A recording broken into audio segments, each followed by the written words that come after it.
네, 안녕하세요. 이용 전문가입니다. 이제 오늘은 주식시장의 원리에 관해서 좀 간단히 설명드리고자 영상 준비했습니다. 이제 뭐 많은 투자자분들께서 이제 또 매수를 하실 때 이 원리만 좀 알고 계셔도 뭐 손실을 피할 수 있는 부분에서 큰 도움이 되셨으면 좋겠고요. 사실 뭐 주식 투자에 대한 최고의 비법은 저는 좀 원금을 잃지 않는 투자, 뭐 이렇게 좀 제가 생각을 하고 있습니다. 주식 투자 자체가 좀 이제 큰 대박을 벌려고 하는 건 물론 맞지만 이제 목적 자체를 뭐 이제 큰 대박을 벌려고 접근하는 것보다 이 리스크가 좀 많은 시장에서 좀 잃지 않으려고 노력하고 좀 항상 좀 대비를 하는 것이 가장 중요하다고 좀 저는 생각을 하고 있는데요. 또 즉 모든 매수 종목을 또 매수를 하실 때 뭐 수익 내고 파는 것도 일종의 공부라고 하실 수 있어요. 근데 이제 또 큰 대박을 노리지 말고 좀 제가 말씀드리는 원칙을 좀 지켜주신다면 꾸준히 좀 오래 투자를 해서 원금을 좀 작은 수익부터 큰 수익까지 좀 합쳐져서 늘어날 수 있도록, 또한 또 몇 년 뒤에는 뭐 투자원금 대비 기하급수적으로 뭐 수익금이 불어나는 게 주식이 또 매력이잖아요.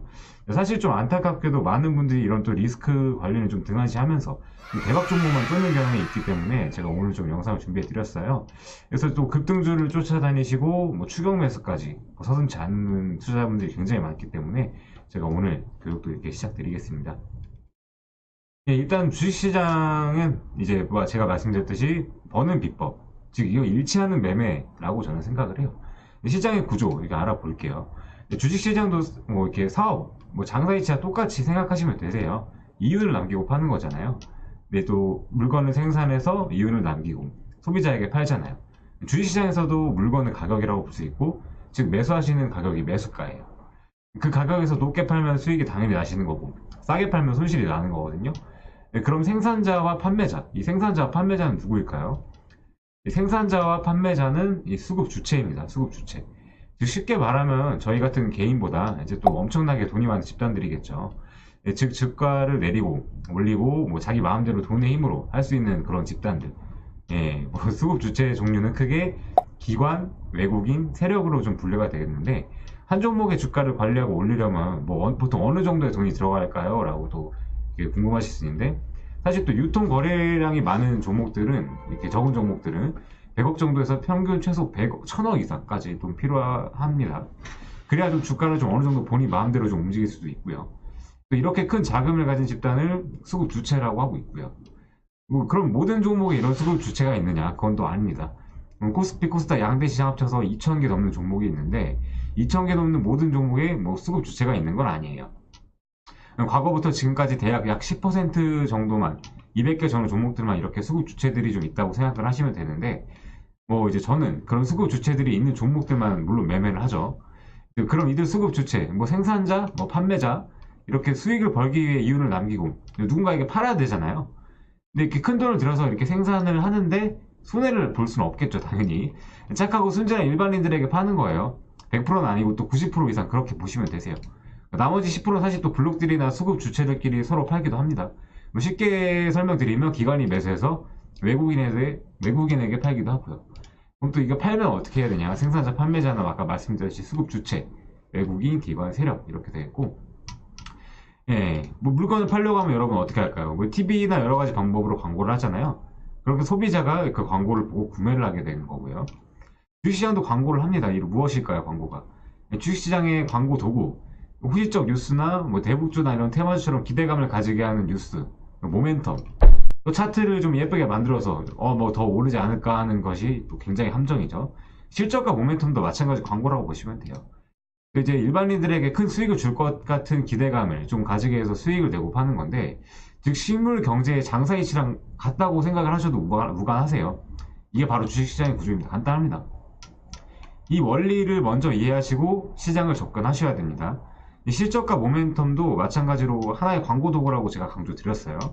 그래야 많은 사람들이 사고 싶어지잖아요. 이것이 시장의 원리예요. 이런 구조의 시장에서 본인이 좀 어떻게 안전하게 수익을 벌까를 아셔야 되는 게 당연한 부분이신 거고요. 일단 뭐 수급이 뭘까요, 여러분? 뭐 수요와 공급이잖아요. 시장에선 돈이에요. 그 수급 주체들의 매수세가 상승의 원인이라고도 할 수 있겠고요. 주가를 올리는 힘, 그것이 바로 또 수급이라고 할 수 있겠죠. 뭐 이제 많은 분들이 이렇게 뭐 가치가 좋아야, 이렇게 뭐 우량한 회사야, 뭐 실적이 좋아야 주가가 오른다고 했는데, 뭐 전혀 틀린 말은 아니에요. 사실 근데 뭐 실적이 좋으면 주가가 저절로 알아서 오르는 것도 아니고, 실적이 아무리 좋아도 누군가는 또 매수하지 않으면 주가는 절대 올라가지 않습니다. 즉 아무리 좋은 회사라도 누군가 매수하지 않게 되면 저절로 주가는 오르지 않는다는 거죠. 즉 그런 종목을 누군가 매수해야 오르는 거예요. 안타깝게도 좀 이렇게 많은 분들이 좀 이렇게 무시하면서 뭐 퍼가 낮다, 뭐 펀더멘탈이나 차트가 어떻다 등에 좀 의존하시는 분들, 저희 회원님들도 굉장히 많기 때문에 오늘 이렇게 강의도 말씀드리는데, 수급 주체가 있는 종목 자체를 찾아서 뭐 알고 있어도 사실 이렇게 뭐 어디서 매수해야 수익 내고 팔 가능성이 큰가를 좀 알아야 되잖아요. 즉 좀 간단하게 말씀을 드리면 주식시장에서 소비자가 되지 않게는 제가 이제 해드릴 수 있다는 말씀인 건데, 생산자와 판매자 수익 내고 팔 때 그것을 이용해서 손절 걱정 없이 좀 저점 매수해서 안전하게 수익을 좀 벌게 해드리는 방법에 대해서 지금 제가 설명을 드리고 있는 거예요. 네, 또 수급 주체의 특징에 대해서 좀 말씀을 드릴게요. 네, 이렇게 제가 좀 그림으로 좀 말씀드렸는데, 뭐 기관과 외국인들이 뭐 시장에서 돈을 벌어가는 방법입니다. 이건 바로 이게 공매도 같은 경우는 이게 간단하게 말씀드리면 이제 주가를 보유 종목 없이 빌려서 하락시켜서 돈을 좀 버는 방법인데, 파생 같은 경우는 이제 뭐 이렇게 파생 같은 경우는 이제 또 현물 종목을 매수를 하는 게 아니고 뭐 지수의 방향성을 보고 베팅하는 선물 옵션 거래라고 보시면 되고, 뭐 중요한 것만 말씀드리면 이들의 이제 시장 지수가 뭐 상승 하락을 해요. 뭐 요즘 시장이 굉장히 지지부진하잖아요. 또 이유는 또 공매도, 뭐 파생 이런 것 때문에 좀 그런 원인도 있는데, 특히 외국인 같은 경우는 국내 시장에서 뭐 현물 종목 매수보다는 선물 옵션으로 좀 돈을 많이 벌어갑니다, 사실상. 쉽게 하나만 설명드리자면, 지수 하락에 베팅을 했다면 지수와 연관이 많은 삼성전자 같은 종목을 공매도를 치거나 매도를 해서 돈을 벌어가는 거죠. 반대로 상승에 베팅했다 하면 삼성전자를 올려서 돈을 벌어가는 거고요. 그 금액이 굉장히 상당하거든요.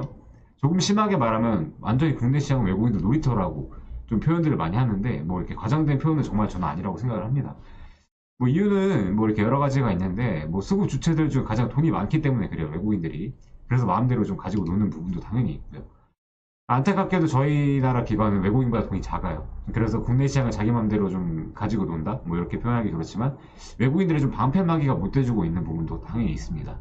요즘 시장이 좀 가장 좀 힘이 없는 이유기도 하고요. 그래서 기관은 좀 추격 매수를 굉장히 잘하죠. 이렇게 뭐 손절과 로스컷도 잘하고 외국인보다 수익이 좀 작기도 합니다. 추격 매수는 근데 누가 하면 성공할까요? 개인들이 하면 성공할까요? 이렇게 좀 제가 가끔씩 좀 그런 걸 봤어요. 좀 다른 이렇게 뭐 주식을 잘 하신다는 분들이 뭐 추격 매수 들어간다, 뭐 이렇게 수급이 들어온다, 뭐 이렇게 해서 뭐 1, 2% 정도 이렇게 뭐 운 좋게 수익 버시는 분들도 봤는데, 추격 매수 사실 돈이 많아야 성공을 해요. 추격 매수를 하더라도 이 쏟아지는 매물을 다 받아서 매수를 해야 주가를 더 올릴 수 있어야 성공을 하는 겁니다. 즉 내가 비싸게 매수를 해도 내 매수가보다 더 주가를 올려서 수익을 내고 팔 돈의 능력이 있으면 추격 매수를 하는 거예요. 그래서 개인들은 추격 매수는 성공 확률이 적다고 제가 말씀을 드리는 겁니다. 기관도 마찬가지예요. 외국인보다 자금이 적기에 외국인한테 지는 거고요. 그래서 시중펀드 수익률이 마이너스 수익률이 굉장히 많은 거라고 보시면 됩니다. 일단은 이제 뭐 수급 주체의 특징 이렇게 말씀을 좀 드렸고, 이렇게 기관 외국인 제외한 돈 많은 집단이라고 제가 방금 전에 설명을 드렸는데, 우리 개인들은 동일하게 오로지 개인들과 같이 종목을 매수해서 종목으로 수익을 버는 게 목적인 사람들이죠, 당연히. 개인들과 같은 방법으로 돈 번다고 생각하시면 되세요. 소위 말하는 이제 급등주나 테마주를 많이 다루는 집단으로 이렇게 생각으로 이해를 좀 하셔도 되시고요. 수급 주체 특징 아까도 보여드렸고, 뭐 이렇게 주식시장을 이렇게 세 개 수급 주체가 움직여요. 저희는 좀 이렇게 수급 주체들의 좀 진입한 종목들에 저점에서 매수를 하면 참 좋겠죠. 근데 이제 또 이유 이렇게 그런데도 이걸 다 아실 건데, 사실 아실 거면서 수익을 못 보시는 이유가 물려서 손해보고 있는 수급 주체들이 없어서예요. 수급 주체들 다 팔고 도망갔는데 개인들만 이렇게 매수를 하는 겁니다. 이때 매수를 하는 거죠.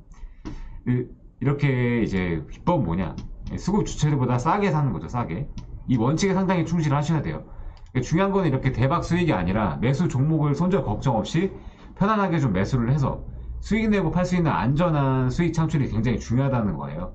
이것을 아셔야 수급 종목 찾는 법, 매매법 등 세부적인 것을 이해하시는 게 빠르지, 먼저 이렇게 뭐 차트가 어떻다, 뭐 거래량이 어떻다라고 이렇게 판단을 하시는 것보다 이 시장의 원리를 가장 먼저 아셔야 되는 것이 가장 중요한 거라고 생각이 됩니다.